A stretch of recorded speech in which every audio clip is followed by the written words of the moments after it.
Dear Mr. A&R, we all struggling artists. Realize the world is cold, but we came here to spark it. Swimming little guppies in a sea full of sharks. It's gonna take a miracle to not end up park.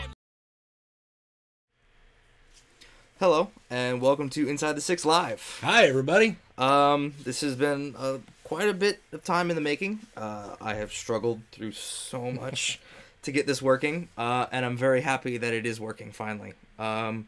You guys can actually send us questions. We will get them live, and we will try and answer as much as we can. We're also going to talk about 2 match weeks of soccer this week.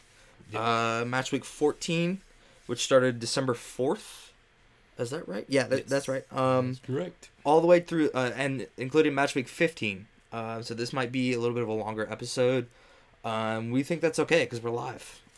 We are awesome. Live. First game, Bournemouth Huddersfield. Wow. Bournemouth. Bournemouth did pull out a win, but Huddersfield came to play. Huddersfield had that game for a long time. The scoreline really, to me, doesn't reflect the game. It just Huddersfield finally, I guess, realized, this is a team that we can get points against. They weren't able to, but they were really close. 2 quick goals from Bournemouth, with a goal right before halftime from Huddersfield, and that was it. That was all that there was for the game. There's a couple red cards here and there, or yellow cards here and there. But Ryan Fraser with the winning goal was very important. Callum Wilson had a fantastic game as well. Yeah. Callum Wilson had a goal and an assist, just like Ryan Fraser did. They flip-flopped for their assists and goals. But that was a really good game for match week 14. It was one of the better games of the week, honestly. Brighton Crystal Palace was a pretty good game as well. I'm honestly surprised it didn't go the other way. Palace are on another form of they just aren't. They're struggling right now. Yeah. Well, the biggest problem that Palace has right now is they don't have a designated striker. They just don't have it. Will Zaha is a midfielder, and he's very talented and he's very skilled, but he doesn't have a strike partner. So they're really kind of lacking that one last whatever, that last touch, that last shot, that last bit of magic to finish off goals. And they just don't have that right now. And you can see them, they have everything else. They're really playing well. They don't have anybody to finish the goals. There was, that was definitely Brighton and Hove had a really good game. And the fact that they fought through almost an hour with a man down after Shane Duffy got a red card in the 28th minute. Yeah, very early. And at that point, they were only 1-0 up. They went up to be 3-0 up until Luka Milivojevic? That one. Scored his penalty. Can't edit that one. 81st minute out. That's true. But, I mean, the fact that Brighton were able to fight through being a man down and still get points out, and not like a close game. I mean, it was 3-1. They fought through and got a deserved win against Crystal Palace. Was really cool to see. It was a really good game. And of course, for especially teams like that, and I don't want to say like that, like I'm disparaging Brighton, but that's an especially big win because they were at home. To win in front of the home crowd is a pretty big confidence booster.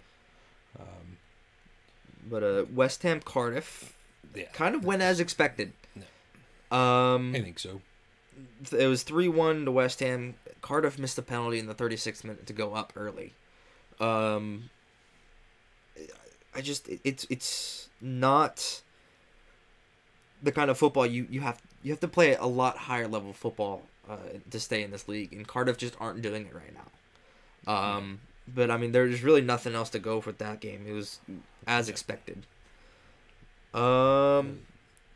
Lost my place. There it is. Watford, Man City. Watford, Man City. Again, went as expected. Not the expected scoreline, though. Man City have been on a tear of It's Man City. I mean, the machine Yeah. rolling. But I mean, they just kind all of to it. slowed down with this game. They've got some injuries to deal with. That's true. They're still without Kevin De Bruyne. And I don't think it's not been mentioned very often. Especially in the last couple of weeks since the international break. I guess it hasn't really been mentioned that Kevin De Bruyne is still missing from the City midfield, and it's a big miss. A guy like Kevin De Bruyne not being able to play when, and I don't want to stipulate that they've built the entire team around him, because that's definitely not fair. When you've got a depth chart, like Pep Guardiola has to choose from, you got Raheem Sterling and stuff like that, players like that. Kevin De Bruyne is a big miss, but still, that machine kept rolling. So yeah, I think it's finally starting to show that he's not there. The team are kind of starting to tire out without him, and we'll see that in their next game for match week 15 when we cover that. Chelsea Fulham, or no, nope. I went back too far. Burnley Liverpool. Liverpool again. I mean, you really can't expect much more. They need to win. They have to continue to win if they want to stay at the top of the league, because the fight right now for the title is so close, it's ridiculous. And yeah, it's just definitely it's insane how close it is and how many teams are fighting right now. We keep saying week 14, week 15. This is actually week 15 and week 16. Was it? Oh, yes. We apologize. So, sorry about that. So we are talking about right now. We're talking about match week 15. Yes. And if I don't know if you guys know, but you can actually chat and send us messages, make comments and things like that. So you got Seamus O'Mallhallen. I hope I said that right. Probably not. It said something was Cardiff Southampton. The week after that was Cardiff Southampton. Anyway. Yes. So, but yeah, I also agree that City has an embarrassing amount of midfielders, but they're not Kevin De Bruyne. Yeah. So, the Burnley Liverpool, you said gone as expected. Yeah. At the same time, if you look at last season for Burnley, they were a little bit tougher. They were a little more resilient. They were a little more resourceful. And I think they just have some injuries and stuff going on right now too. And I think I don't think they took advantage of the transfer. What are they called? I'm blanking right now. Subs? No, transfer windows. That's what they're called. Yeah.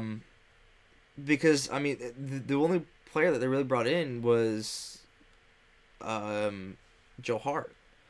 I mean, to replace an injured Nick Pope, I don't think that was their big difference. I think what happened is the other teams brought in more players to strengthen up their squads, and Burnley just didn't keep up with them. And I think that's definitely their biggest problem this week. Fulham Leicester, much needed points, or a much needed point for Fulham.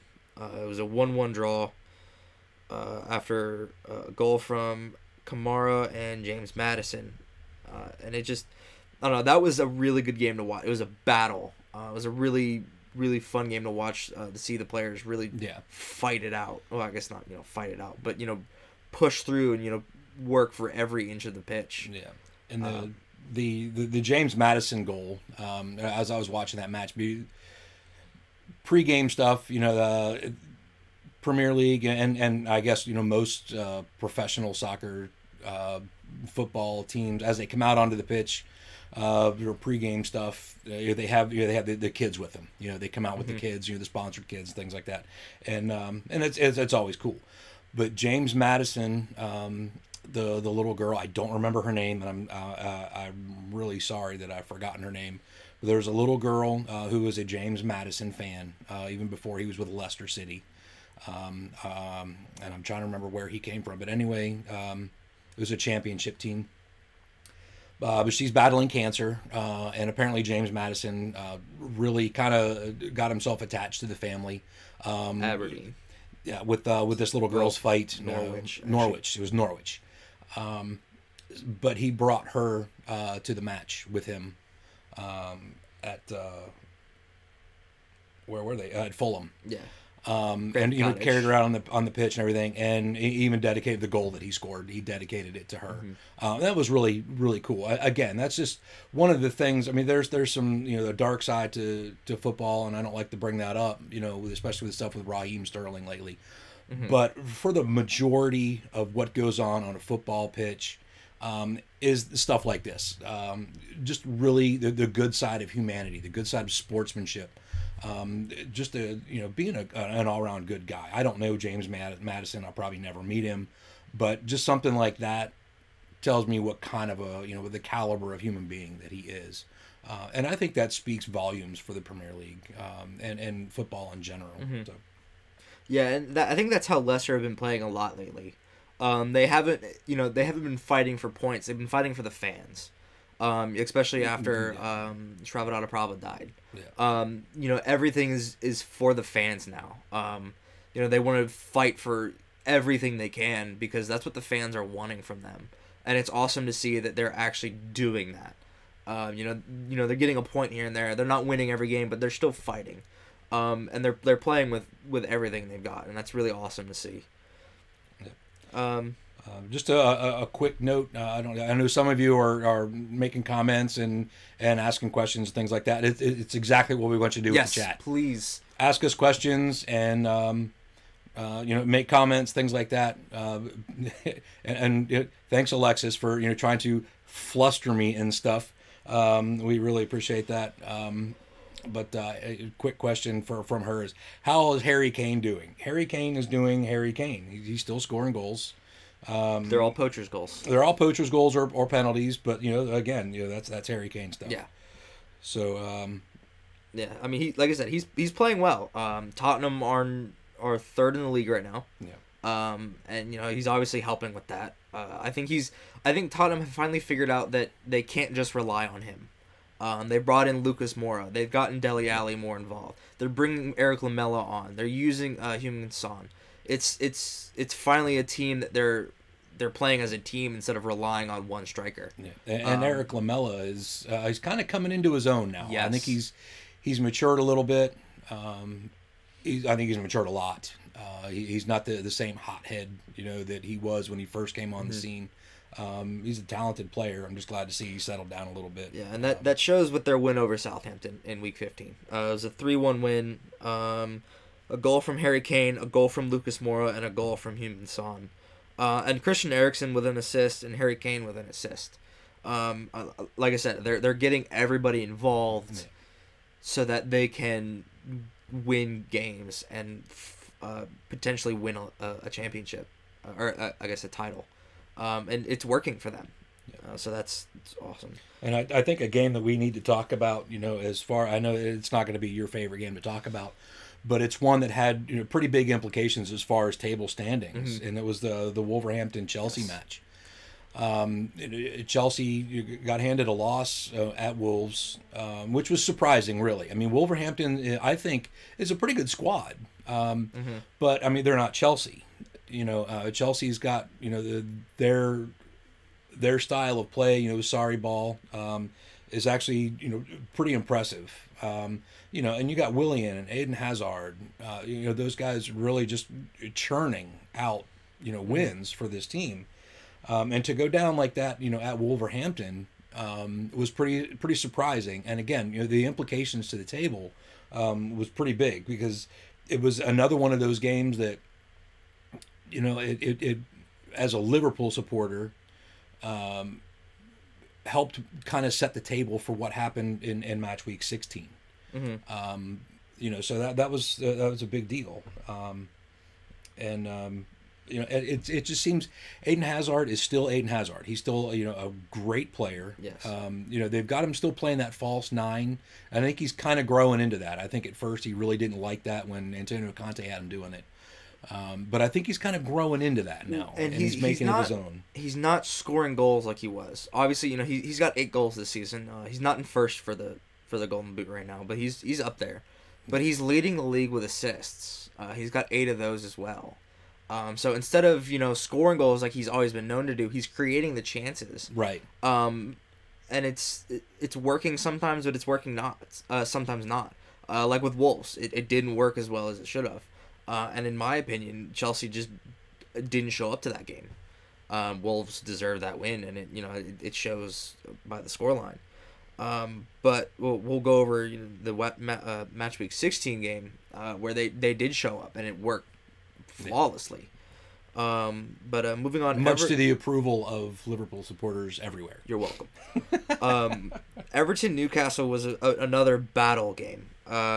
Newcastle scored early, and Richarlison equalized before the half, and that was it. It was 1-1.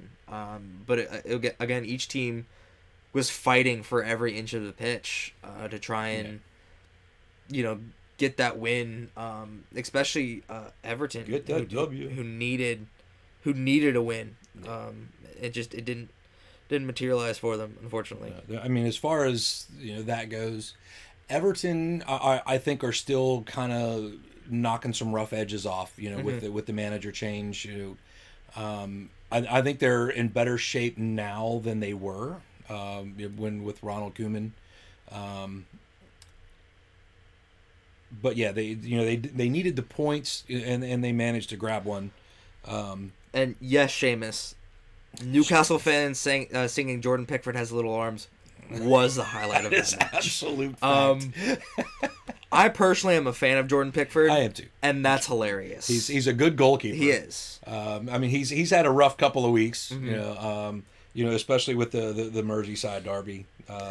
Goalkeepers make mistakes. I mean, as a goalkeeper, it's a lot of pressure on you. Especially when something like what happened in the Merseyside derby happens, it affects your mentality a lot. Yeah. Because they just it's still in your head. You're like, I can make that same mistake again. We could lose again. You got to be able to get that out of your head. And Newcastle fans chanting that doesn't help one bit. No, that's true, and you're exactly correct, Jamie. He is better than Joe Hart. In fact, I think there's only one keeper in the league who's not better than Joe Hart, and that's the best goalkeeper in the world. We'll go over that again later too. And speaking of best goalkeeper in the world, we got to talk about Manchester United. Talk about United. Why not? I was actually disappointed in how that game ended. I was as well. I think Arsenal were the better team, but they didn't show up about halfway through the match. After Shkodran Mustafi scored his goal, which was beautiful, by the way, Anthony Martial and a goal from Jesse Lingard just kind of, didn't show up. I mean, an own goal from Marcus Rojo, it didn't really come from, Arsenal. I mean, obviously it was an own goal, and, they were pushing, but it was just kind of against the run of play, in my opinion. Own goals usually are. Yeah, it was just a weird game. Arsenal didn't show up like they did for the North London derby. They were kind of lackluster. Yeah, they were a little flat. And I honestly think they were a little bit lucky to come out of that match with a point. It didn't go the way I expected either. I was not so secretly hoping Manchester United would drop points, and they did. I was hoping they would drop all three because that just would have made me laugh, giggly. Would have been very fun. It would have been fun. But Arsenal. This is not a testament to the way they've been playing this season. This match, they are looking more and more dangerous every week. That's 20 matches unbeaten. Actually, I believe it's 21 now. I think it's 21 now. And to answer the previous question, I don't think there is a better keeper in the Premier League other than Alisson. I like Kepa. Kepa's a good keeper. He's a close second. Ederson a close third. But I think Alisson has proven himself on bigger stages. Kepa's still new. He hasn't proven himself just yet. He's not as consistent. Because Chelsea are not as consistent. Liverpool have consistently won game after game or drawn, a game here and a game there. Yeah. I think Alisson is the best keeper in the league right now. But that's the end of match week 15.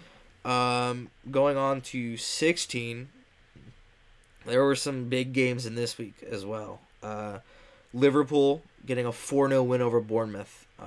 With my man Mo Salah and the hat trick, the uncelebrated hat trick. It was an unusual thing. I mean, he just kept scoring goals, and and he almost looked upset. He was staring somebody down. Yeah, that was an "I'll kill you" stare, and Yeah. I'd love to know what that was about. Mm-hmm. Hopefully it wasn't something stupid, that made him mad. I don't know, it was, but whatever it was, I'm glad to see Mo Salah back. If it in the is goals. something that made him mad, maybe we should make him mad more often and can score a hat trick. Yeah. Every week. But that was, it was 3 great goals. The first one I believe was offsides, but I think so too. without VAR you can't call it back. If the linesman doesn't call it, it's a goal. Those are the rules right now. You got to deal with it. But it was a fantastic match from Liverpool all around. No complaints there. Arsenal Huddersfield. This is kind of another lackluster game. But Lucas Torreira had a brilliant. It was the goal of the week for me. It was amazing. To get the 1-0 lead over Huddersfield, and that's how the game ended. If you get a chance to go watch that goal again, please do. Yeah. It's magnificent. Goal of the every week, way, probably shape, and goal of form. the month. Mm-hmm. Easily. Brighton pulling out an important win Burnley pulling an important win over Brighton. Burnley need points. It's not looking good for Burnley right now. They're in 17th. They're right on the cusp of relegation. It's scary right now. And it's a complete opposite of what they were doing, last season. Last season they ended up in Europa. And it's really unfortunate. Because it's just another one of those stories that, they didn't have a lot of money to spend in transfer windows and things like that. And I hate to say that, the money comes into it the way it does, but it does, Yeah. I mean, money's money. I mean, it's a capitalist event, to put together a football squad. And, you got guys or teams like, Manchester City, who 5 years ago were just as broke as Burnley. I mean, look at what Roman Abramovich did to Chelsea. He made them, a Champions League winning squad. It's very important. Money is important in football. As sad as it is, some people, always complain, well, they wouldn't win this without money. I mean, it's true, but I mean, they're winning it because they have money. It's just, it's all on money. And again, that's, I think I mentioned it last week in the recorded episode that people say that, the matches from the lower table teams, the teams in the relegation zone, the teams that are close to the relegation zone, just really, aren't that much fun. And to me, it's very much the opposite. I think those are incredibly entertaining matches because these guys, they're not getting, the multi-million-dollar contracts. I mean, these guys are, look at Jamie Vardy, came to Leicester from, lower teams. It started off in non-league football just a couple of years ago. So, I mean, this guy, he made himself a superstar. It's a different kind of heart, and I will not disparage, guys like, anybody, Raheem Sterling, at one point had, a record transfer. I'm not saying he plays without heart. He certainly does, and he's a very talented, very skilled player. But when you got guys, like, somebody from Bournemouth or somebody from Burnley or somebody from Southampton, the IUs, those guys, I mean, they're playing with all heart, and it makes a different kind of football for me. So I won't ramble on that, but. Cardiff Southampton. Again, a much needed point from Cardiff. Goal from Callum Patterson, who isn't really a striker. He's kind of up top because he is needed up there. He's the most viable person for the spot, and it's working for them. They're getting a point here, a point there, 3 points here. I'm not sure where they are on the table. They're 14th, so Cardiff is doing pretty well. They're only 4 points above the relegation zone, but the relegation zone is so tight right now. I mean, you can go down and up 4 places with a match. I mean, really, the only thing tighter than the relegation zone is the top 5. Yeah, which is getting ridiculous, and I love it. It kind of made me think a little bit that when You know, and we'll get to it when the table ended up after match week 16 the way it is right now, with Liverpool leapfrogging over Man City. You know, they said, oh, well, now it's an open race. And I'm like, I disagree. I think it's a very close race. Yeah.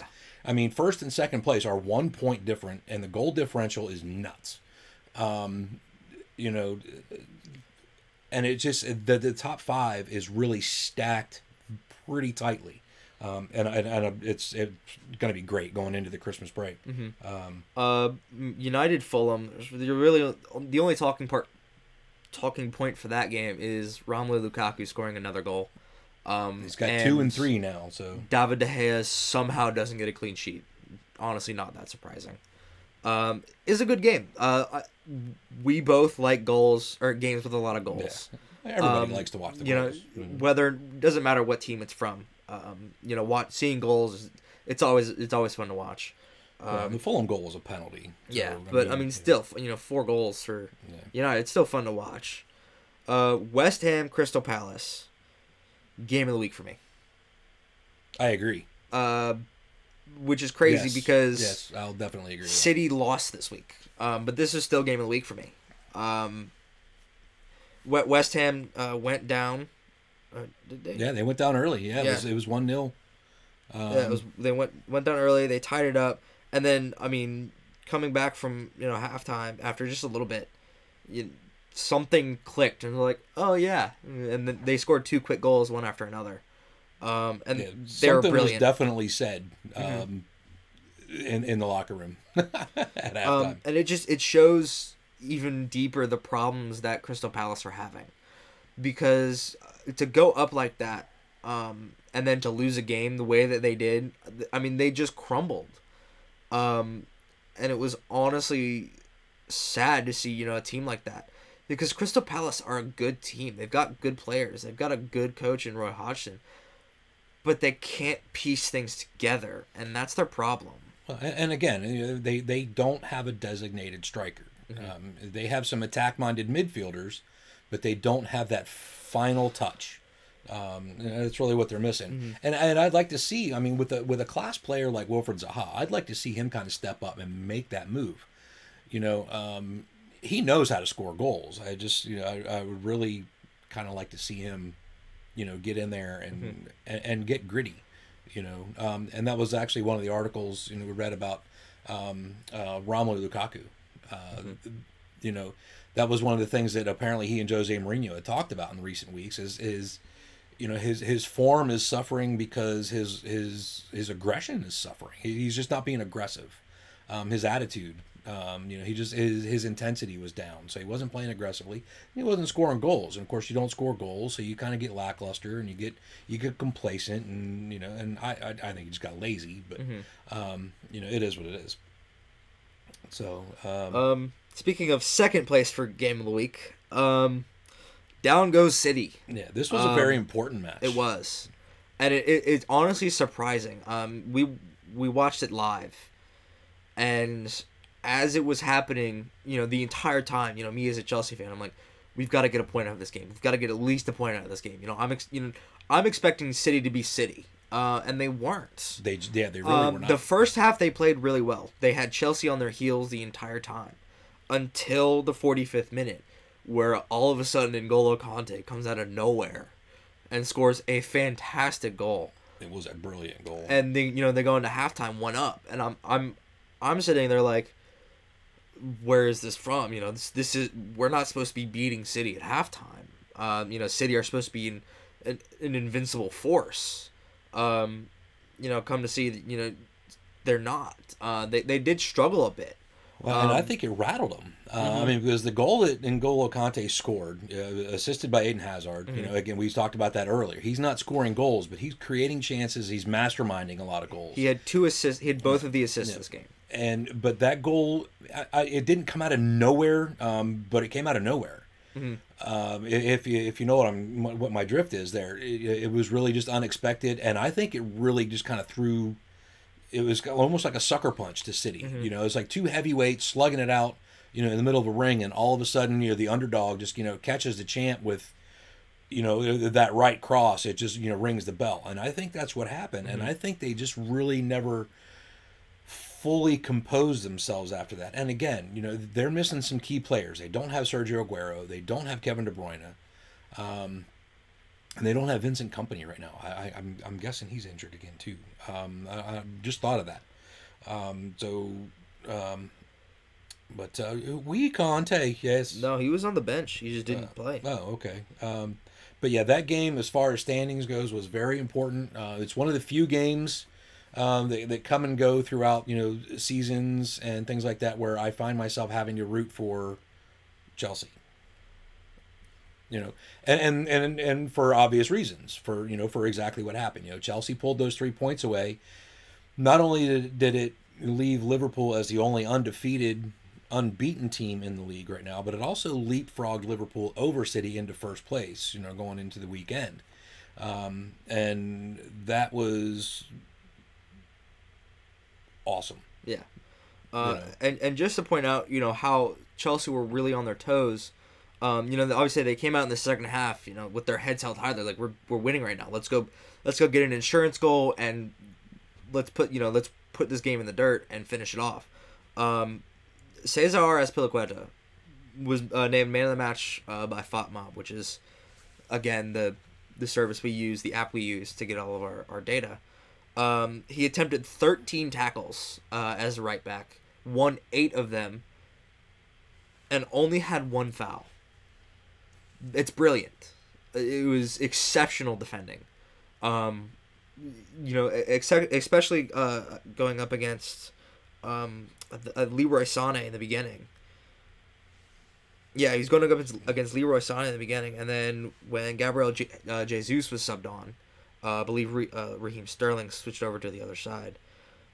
It was brilliant. Aspie was fantastic. Aspie? That's what his nickname is. I don't know him that well.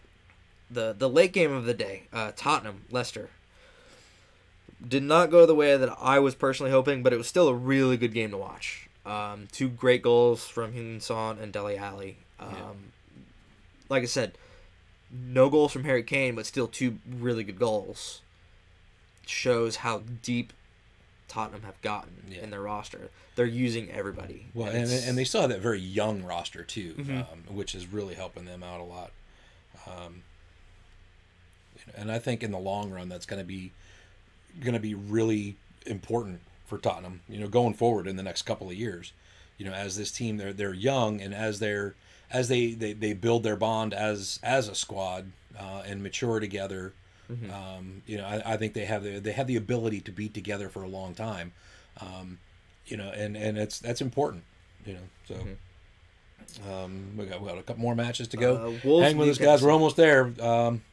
Yeah, go ahead. Sorry. Wolves Newcastle was a really good game. That was a phenomenal game. To see the game be 1-1 for so long, and then DeAndre Yedlin basically trying to save a point. You know, taking a red card to try and help his team out to save a point.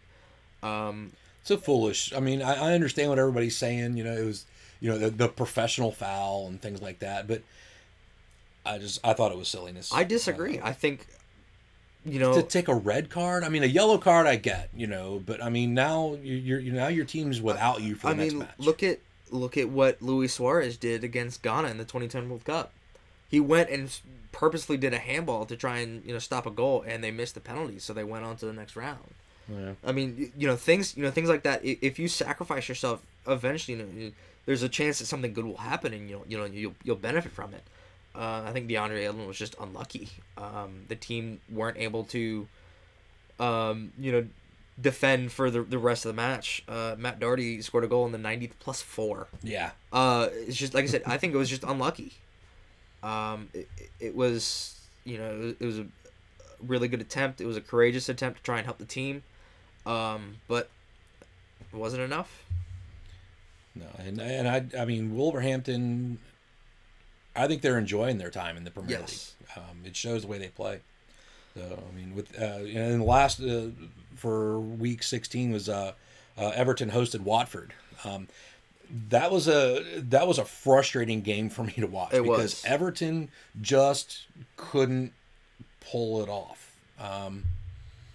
Gylfi Sigurdsson had probably the worst game I've ever seen him play, and Gylfi Sigurdsson is a top class player. I mean, this cat's world class through and through, and it was just an off day. Yeah, and I remember when he stepped up for the penalty, you said you might as well put 2 up on the board. You know, and Gylfi Sigurdsson's not absolutely, miss this. yeah. I mean, brilliant save from Ben Foster. Yeah. Absolutely amazing. Who, by the way, for me is one of the best keepers in the league. Yeah, he's definitely up there. I put him in top 5, for sure. And considering that he faces so many shots and makes so many saves. I mean, they call him the busiest keeper in the league. I mean, he doesn't have the best record, but at the same time, you know, if you got a guy like Jordan Pickford who faces, you know, an average of 5 shots per game, put him up next to a guy like Ben Foster who faces an average of 20 shots per game. Chances are Ben Foster's going to come out on the short end just on statistics. Yeah. You know, the law of averages is going to rule there. But I thought it was a really frustrating game. Again, you know, I thought Everton didn't play well at all. I thought Watford played pretty well. Yeah, I think Watford were by far the better team until right at the end. It was a silly, silly, silly handball at the center of the 18. And Lucas Digne, you know, curled a brilliant ball into the corner. That was top bin, man. Yeah, it was a really good goal to save a point for Everton. Yeah. And it's, you know, it's an important point. Because if we go and look at the table right now, Liverpool is now atop the table. Again, you're welcome. Thanks. With City in second at 41, 1 point behind Liverpool.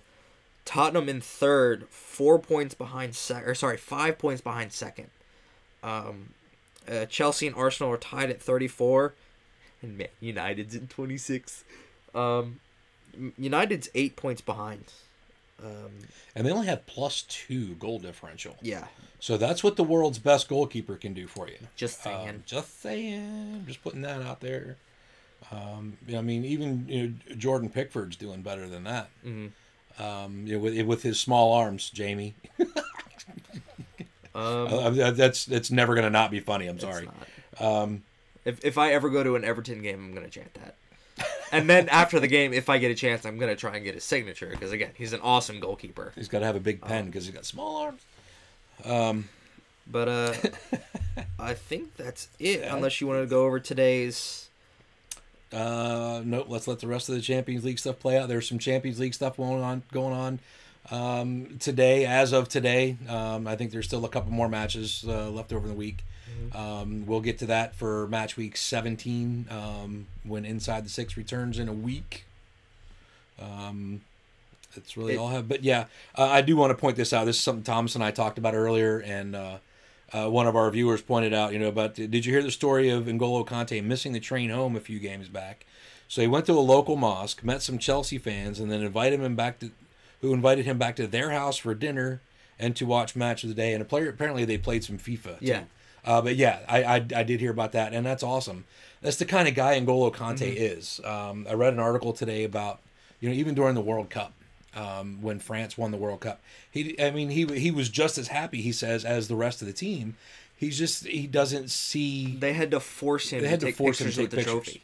It's just the kind of guy he is. I mean, I think Thomas said, he drives like a Mini Cooper. Yeah. He could probably drive anything he wants, but I mean, it's just the kind of kid he is. Not with the taxes he's paying. Well, that's probably true.